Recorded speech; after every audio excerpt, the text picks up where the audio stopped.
চারিদিকে কত কিছু ঘটছে, মুখে মুখে ঘটনা যা রটছে, আড়ালে প্রকাশ্যে যা বলছে, তাই নিয়ে ক্যামেরা চলছে, ক্যামেরা চলছে, ক্যামেরা চলছে, ক্যামেরা চলছে। নমস্কার, ক্যামেরা চলছে দর্শক শ্রোতা বন্ধুদের স্বাগত। না, আজ আর গান নয়, কবিতা নয়, চিত্র প্রদর্শনী নয়, অন্য কোনো অনুষ্ঠান নয়। আমাদের আজকে 25 বছর বয়স হলো। ক্যামেরা চলছে বয়স হলো 25। 2000 সালে শুরু হয়েছিল। আজকে আমরা শুনব সেই নেপথ্য কাহিনী, ক্যামেরা চলছে কিভাবে শুরু হলো। আর এই ক্যামেরা চলছে শুরুর পেছনে যার অবদান সব থেকে বেশি, তিনি তখনকার কেন্দ্র অধিকর্তা বিশ্বনাথ দাস আমাদের সঙ্গে রয়েছেন। আপনার পুরনো বাড়িতে আপনাকে স্বাগত। Thank you. আপনি প্রথমে বলুন যে কি সেই পরিস্থিতি যার জন্য আপনাকে ক্যামেরা চলছে শুরু করতে হলো। দেখুন ভাই, আমরা প্রচুর অনুরোধ পেতাম, রিকোয়েস্ট লেটার ফর কাভারেজ, এটা করুন, ওটা করুন, সেটা করুন। আর দেখলাম যে হার্ড নিউজের ভিড়ে সফট নিউজ কেঁদে মরে, হারিয়ে যায় বলতে গেলে। কদাচিৎ পাওয়া যায় সফট নিউজ। এই গেল একটা দিক। আরেকটা দিক হচ্ছে, আমি যখন প্রোগ্রাম ডিসগুলো ছিলাম এক সময়ে, তখন কালচারাল রাউন্ড আপ করতাম, সংস্কৃতি বিচিত্রা। কলকাতা শহরে বটেই, আশেপাশে জেলাতেও আমরা যেতাম এবং সেখান থেকে অনেক অনেক রকম সংস্কৃতি প্রোগ্রাম পেতাম, কালচারাল প্রোগ্রাম পেতাম। যেমন ধরুন নাচ, গান, কবিতা আবৃত্তি, চিত্র প্রদর্শনী ইত্যাদি ইত্যাদি। এই গেল আরেকটা দিক।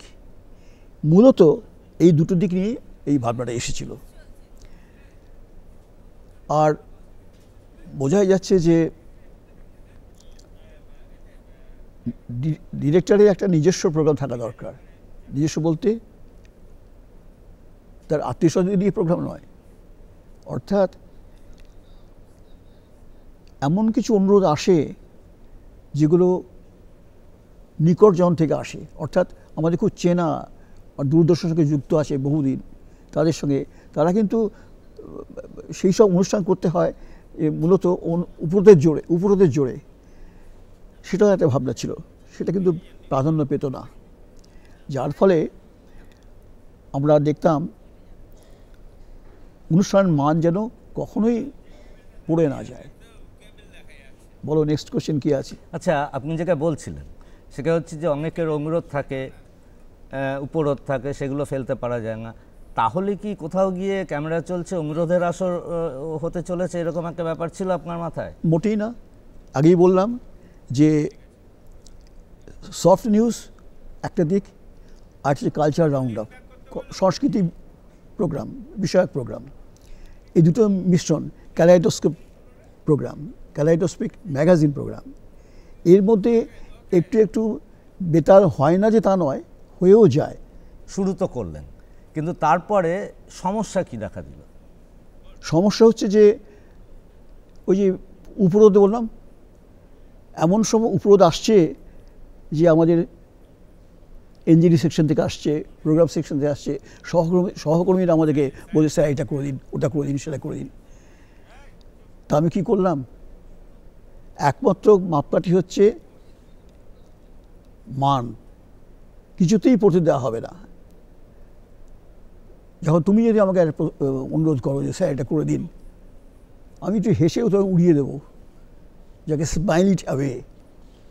যদি হয় হবে, তার নিজের গুণে হবে, না হলে অন্যদের জন্য হবে না, উপরদের জন্য হবে না।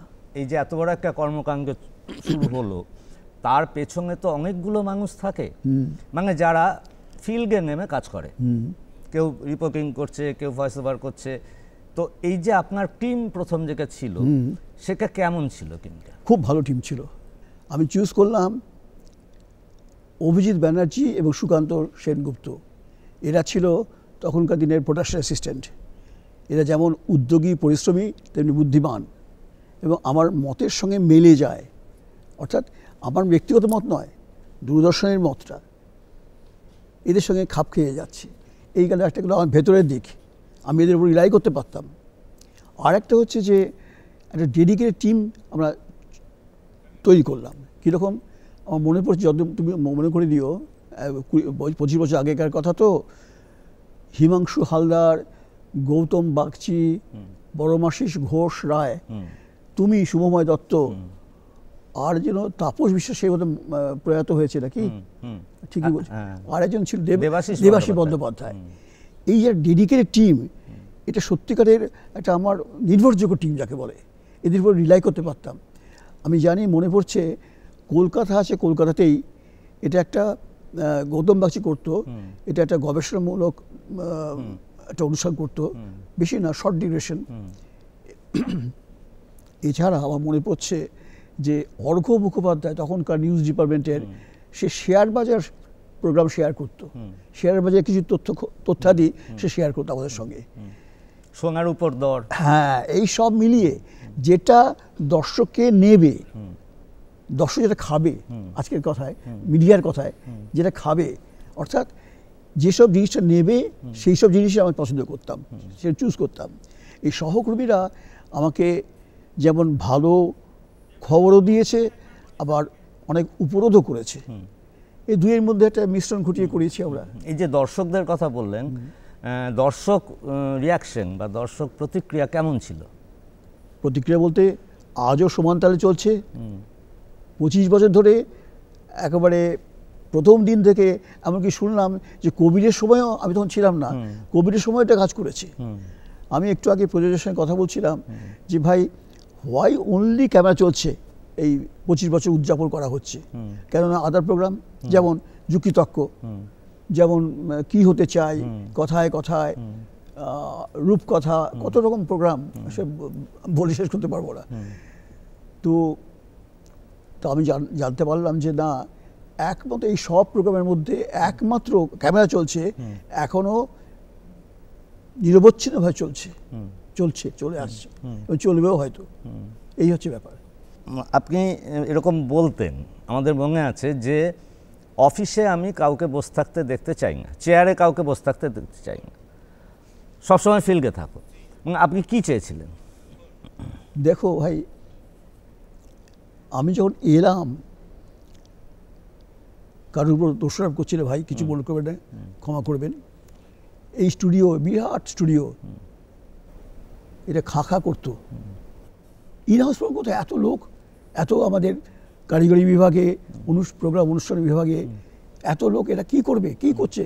কিছুই করছে না। তো আমার তখন জোর ছিল যে লাইভ টেলিকাস্ট করতে হবে আর ইনহাউস প্রোগ্রাম করতে হবে, স্টুডিও সরগরম থাকবে, সব গমগম করবে। এই প্রসঙ্গে আমি একটা কথা বলি। একদিন আমার একটা সোর্স ছিল, একটা সূত্র ছিল, যে আমি খবরাখবর পেতাম।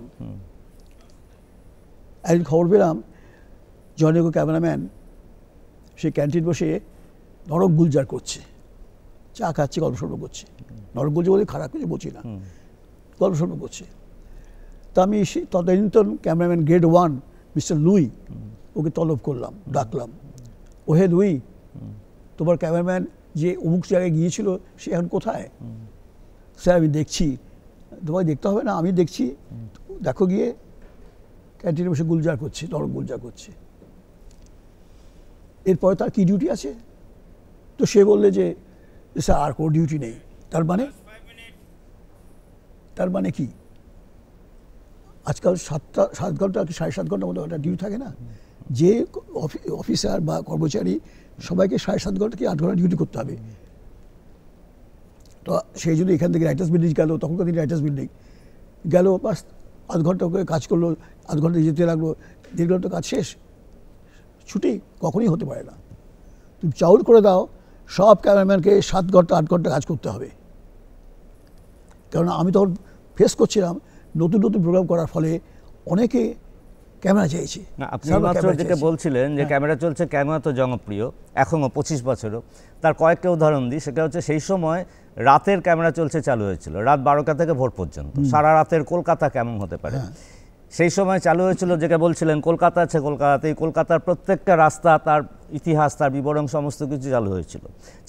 ক্যামেরা চলছে বিভিন্ন জেলাতে নানা রকম ইন্টারেস্টিং প্রোগ্রাম যা চলছে সেগুলো নিয়ে কাজ। এবং এখনও আপনি শুনলে আনন্দ পাবেন যে লাস্ট 2-3 মাস ধরে আমরা আমাদের যে রিপোর্ট সেটা হচ্ছে যে কোনোটাই 50,000-এর নিচে দর্শক নয়। বাহ। 25 বছর পরেও ক্যামেরা চলছে এইটা আয়ত্ত করতে পেরেছে। বাহ। আপনাকে শেষ প্রশ্নে যাই একদম, সেটা হচ্ছে যে আজকে তো মিডিয়া মানে হচ্ছে মোবাইলে, সমস্ত কিছু মুঠোর মধ্যে। তো আজকে যদি ক্যামেরা চলছে আপনি চালু করতেন তাহলে কিভাবে ভাবতেন? খুব ভালো প্রশ্ন। দেখো 1975 সালে এই দূরদর্শন স্থাপিত হয়, রাইট, কলকাতা দূরদর্শন। তখন একটা ভাবনা ছিল, পত্রপত্রিকায় মিডিয়াতে আলোচনা হতো, আচ্ছা এই টিভি আসছে, তাহলে কাগজগুলো কী হবে, রেডিও কী হবে, রেডিও বোধহয় শেষ হয়ে গেল, খবর কাগজ উঠে যাবে। হয়েছে কি তাই? না। তাহলে কি হয়েছে? কি হয়েছে বলো? যেমন চলছে তেমন সমান্তরালে চলছে। যার যখন পছন্দ, আমি রেডিওও দেখব, আমি শুনবো, আমি টিভিও দেখব, আবার আমি খবর কাগজ পড়ব।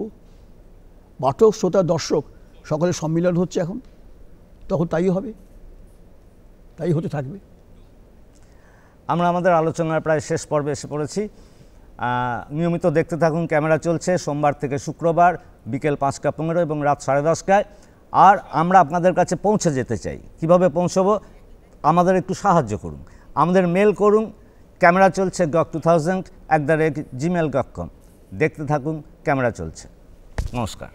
ঘড়ির কাঁটায় বিকেল 5টা 15 অথবা 10:30 বাজলেই নতুন করে কাউকে বলে দিতে হয় না, কারণ সকলেই জানে ডিবি বাংলার পর্দায় শুরু হচ্ছে জনপ্রিয় অনুষ্ঠান ক্যামেরা চলছে।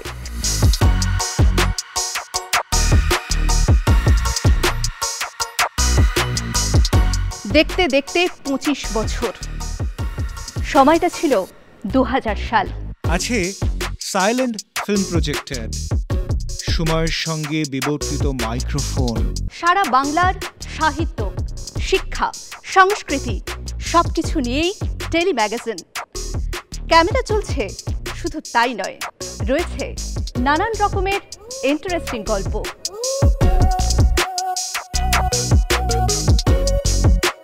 ক্যামেরা চলছে মানে নানান ধরনের নানান মানুষের কীর্তিকলাপ, যাদের কেউ চেনেই না, জানেই না, কিন্তু বাধা বিস্তর। আর 25 বছরের সেই দুরন্ত যৌবন বাধা মানে না।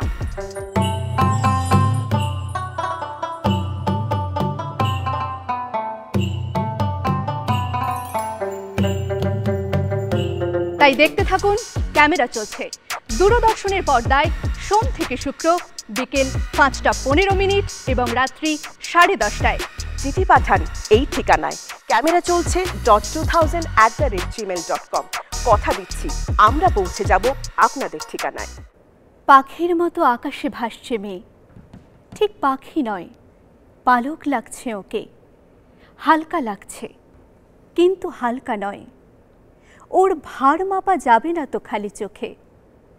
যে বয়সে লোকে হাল ছেড়ে ভাবে, যাক প্রায় শেষ করে এনেছি তো সব কাজ, সে বয়সে রোজ নতুন চ্যালেঞ্জ নিয়ে নয়া ইতিহাস লিখে দিলে তুমি আজ। 8 দিন পরে জানলে ফেরত আসা, দিন গেল, মাস গিয়ে গিয়ে হলো নয়, ভাঙলে না তবু, মেনে নিলে হাসি মুখে, জীবন মানেই অনিশ্চিতের জয়। ফিরে এসে শেষে নিশ্চিত করে দিলে বাতিল হয়েছে এত দিনকার প্রথা। লাল কমলের বদলে এবার থেকে শিশুরা পড়বে সুনিতার রূপকথা। ক্যামেরা চলছে।